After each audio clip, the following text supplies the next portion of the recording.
I thought it's very relevant for the all of you and like say for all the people who are watching me right now. What did you ask? आपने क्या पूछा था?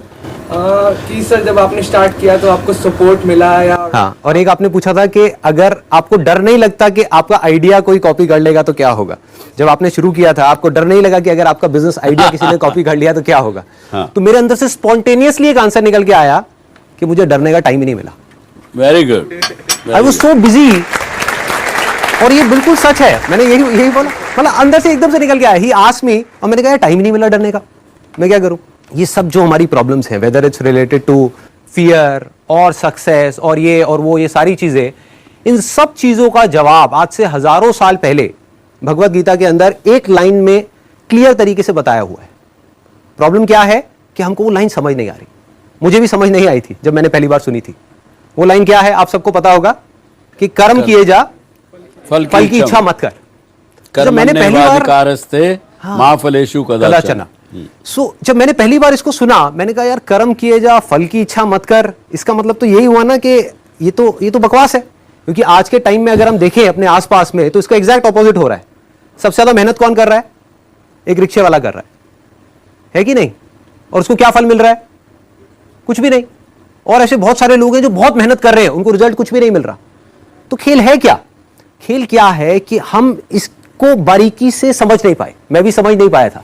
फिर जब इसके ऊपर एक एक वर्ड को इसको पकड़ने की कोशिश करी और समझ आया, तब क्लियर होता चला गया कि एग्जैक्टली कर्म करना कैसे है. देखो, कर्म भी सही डायरेक्शन में करना है तभी रिजल्ट आएगा ना. सक्सेस यहां है, आप वहां भागे जा रहे हो. आप कह रहे हो यार मैं तो 10 साल से भाग रहा हूं, अभी तक मेरे को सक्सेस मिली नहीं. तो फंडा क्या है कि डायरेक्शन गलत है. कर्म गलत डायरेक्शन में हो रहे हैं. अगर कर्म सही डायरेक्शन में हो जाए तो प्रॉब्लम सॉल्व. अब देखिए क्या है ये, कितना आसान है कि हमारे सारे डर खत्म हो जाएंगे और पूरी तरह से खत्म हो जाएंगे. सक्सेस जो चाहिए, जितना चाहिए वो हमको मिल जाएगा. इसका मतलब कुछ लोग क्या निकालते हैं कि कर्म किए जा, फल की इच्छा मत कर, इसका मतलब कि फल नहीं मिलेगा, जबकि ये नहीं है. भगवत गीता में जब भगवान श्री कृष्ण उनको अर्जुन को बोल रहे हैं तो किस लिए बोल रहे हैं? लड़ाई को हारने के लिए, लड़ाई को जीतने के लिए? लड़ाई को जीतने के लिए. वो भी एक इतना बड़ा युद्ध, उसको जीतने के लिए बोला गया है, ना कि हारने के लिए. तो अब देखिए किस तरीके से काम करता है. सबसे पहले देखते हैं कर्म क्या है. कर्म 3 लेवल पे होते हैं. एक है जो हम अपनी बॉडी से करते हैं, जो हम समझते हैं कर्म का मतलब कि जिसको हम मेहनत बोलते हैं. वो कर्म इंपॉर्टेंट है ही नहीं, मैटर ही नहीं करता. मतलब अगर उसकी इंपॉर्टेंस वाइज अगर आप मुझसे पूछो out of 100, out of a scale of 100, मैं कहूंगा 1% है उसकी इंपॉर्टेंस. क्या बॉडी से क्या कर रहे हो वो मैटर नहीं करता. फॉर एग्जाम्पल, 2 लोग हैं, 2 लोग एक ही काम कर रहे हैं, एक जैसा काम कर रहे हैं बॉडी से. दोनों ही एक आदमी को मार रहे हैं. एक मार रहा है अपने फायदे के लिए, दूसरा मार रहा है किसी और को बचाने के लिए. तो बॉडी के लेवल पे दोनों सेम कर्म कर रहे हैं, लेकिन माइंड के लेवल पे अलग अलग कर रहे हैं. तो दूसरा कर्म का जो स्तर है वो है जो हम बोलते हैं. तीसरा है जो हम सोचते हैं. असली खेल यहां है. जो आदमी सही सोच नहीं सकता, क्या वो सही बोल सकता है? इंपॉसिबल. जो सही बोल नहीं सकता वो सही करेगा क्या? तो सारे जो कर्मों की बात हो रही है वो यहां हो रही है. और वो कर्म क्या है? सोच के लेवल पे. और जिसकी सोच सही डायरेक्शन में हो गई उसकी लाइफ सही डायरेक्शन में जानी है. उसको तो फल मिलना ही मिलना है. फल के बारे में जो मांग रहा है, सपोजिंगली हाथ ऐसे करके बैठे रहो कि हे भगवान मुझे फल दे दो, मुझे ये चाहिए, मुझे नंबर चाहिए, मुझे ये चाहिए, मुझे बिजनेस में पैसा चाहिए, मुझे जॉब में प्रमोशन चाहिए, सब कुछ मांगते रहो और कर्म सही डायरेक्शन में करो नहीं, तो क्या होगा? वो मिलेगा ही नहीं कभी भी. दूसरी तरफ से कुछ मत मांगो, लेकिन कर्म सही डायरेक्शन में करते चले जाओ, तो उतना मिलेगा जितना हम सब में से कोई सपने में भी नहीं सोच सकता.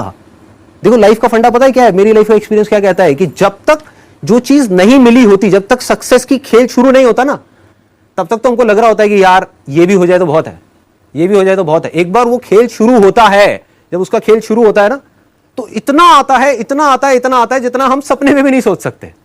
समझ ही नहीं आता कहां से कैसे कैसे आ रहा है. बस कर्म सही डायरेक्शन में होने चाहिए. अब वो सही डायरेक्शन में कैसे होंगे? अगर मैं बुद्धि के स्तर की बात करूं, जो उसमें महाभारत में समझाया गया है, 2 जगह है जहां पे आप अपने माइंड को लगा सकते हो. अपनी बुद्धि को हम 2 जगह पे लगा सकते हैं. सारा खेल माइंड का है. सबसे पहले तो ये हाथ पैरों के कर्मों से ऊपर उठना है हमको, कि हाथ पैरों से आप कुछ भी करते रहो. रियल लाइफ में उठा करके देख लो, वो मैटर नहीं करता. जो बोलते हो वो उससे ज्यादा मैटर करता है, लेकिन वो भी इतना मैटर नहीं करता. कोई आदमी बोलता तो बहुत बड़ी बड़ी बातें, जब करने की बारी आती है कुछ भी नहीं करता. ये अंदर कुछ और सोच रहा है, बोल कुछ और रहा है. जब ये तीनों चीजें सिंक हो जाती है कि जो आप सोच रहे हो वैसा ही आप बोल रहे हो और वही आप कर रहे हो, तब मिरेकल्स होना शुरू हो जाते हैं. तब कुछ एक्स्ट्राऑर्डिनरी होता है, तब हिस्ट्री क्रिएट होती है, तब वो चीज होती है जिसके लिए सक्सेस बहुत छोटा वर्ड है, सक्सेस से कुछ बहुत बड़ा हो जाता है जो हमने सपने में भी नहीं सोचा होता।